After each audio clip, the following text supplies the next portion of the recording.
Calls underpaying workers. Let's have a look. Hello everyone, Florian.Heise here and welcome to another episode of HeiseSays. Grab your stein of coffee. Let's have a look at this Yahoo Finance article about calls underpaying 7,800 workers or staff by 115 million. Now let's see if this was discovered by Coles or if someone else discovered it, because usually this story is, oh, we did an accounting mistake, we're reporting it and we're paying them back. That's what the story tends to be. Now, I remember I've had friends who worked in Coles. I wanted to get them as a client, and we did one job for them, and they were really cheap. Really a cheap pain in the ass to deal with. And then that made me realize, why am I even bothering to try? You know, we got an opportunity, we worked really hard to put a price in with them, and you wouldn't make any money off it anyway. But you tell me, maybe you've got better experience working with them. But as an architect, drafting, yeah, nah. Anyway, the Fair Work Ombudsman, so it's the Fair Work Ombudsman, okay, has brought legal proceedings against Coles Supermarket for allegedly underpaying 7,812 employees $115 million. Last year, Coles told the FWO and the Australian Securities Exchange that it was reviewing the pay of award-covered salaried employees in its liquor and supermarket businesses.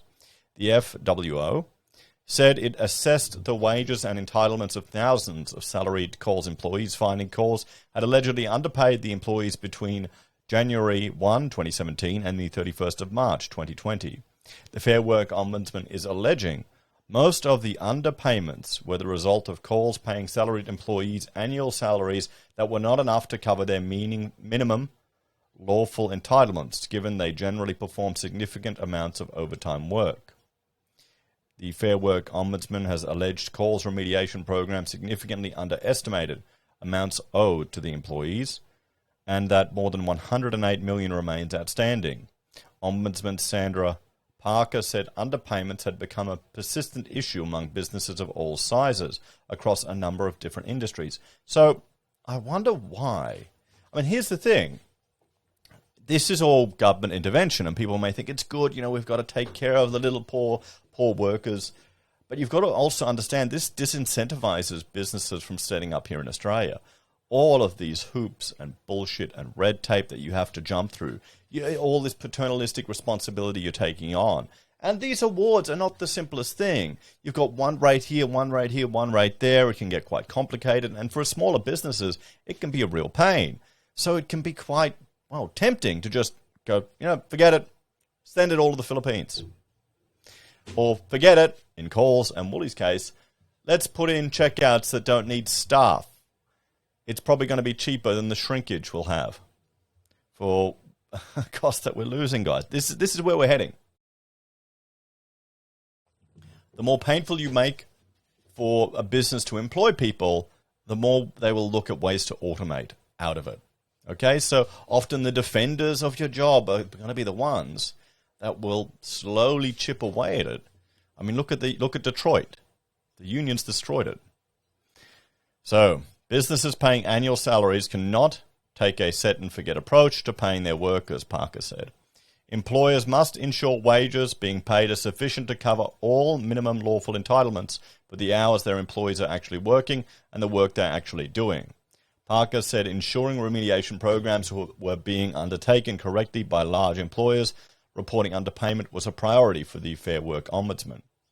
This court action against Coles should serve as a warning to all employers that they face serious consequences if they do not prioritize workplace law compliance. The alleged underpayment of these salaried managers range from small amounts to $471,000, and it's alleged 45 of them were underpaid more than $100,000.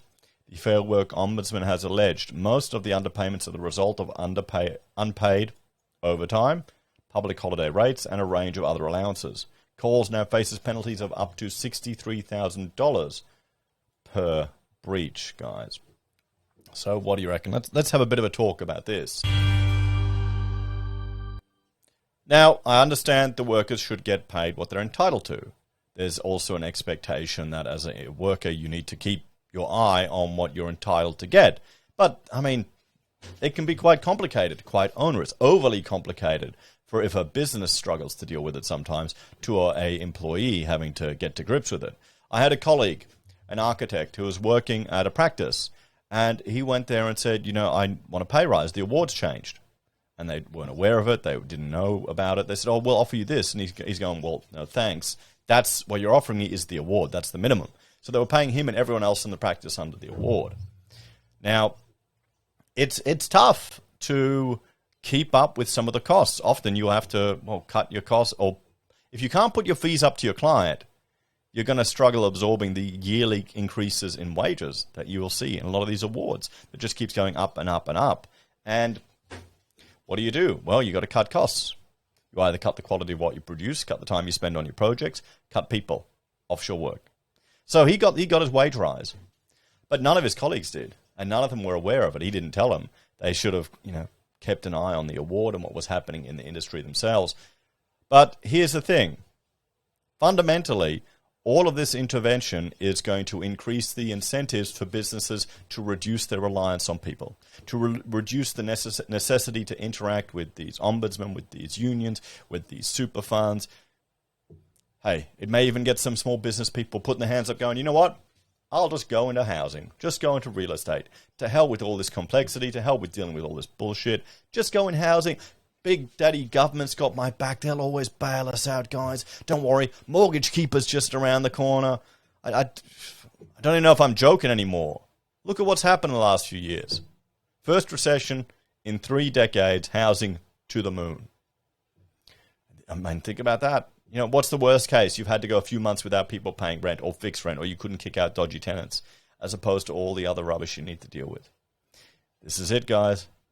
It'll be interesting to see if Australia turns a corner and if we start to see a greater drive for liberty and personal responsibility. Although, I suspect that we're not heading that way. What do you reckon? Why don't you let me know your comments and your take on this in the comments below. Do you employ any people? Do you find has it become an onerous burden jumping through all of the halls and just the issues? If you could find a way to automate and reduce headcount, would you do it? Be honest, If it all comes down to money and a pain in the ass, and right now, often hiring people is extra money and a pain in the ass. Anyway, guys, thanks for watching. Check out this last video about, the last time we had a big company underpaying workers. It seems to be a trend here in Australia. And we'll see more of these self-service checkouts. You'll see shops with no staff in them at all become the norm soon. Don't be surprised. Prepare for it. I'll see you next time.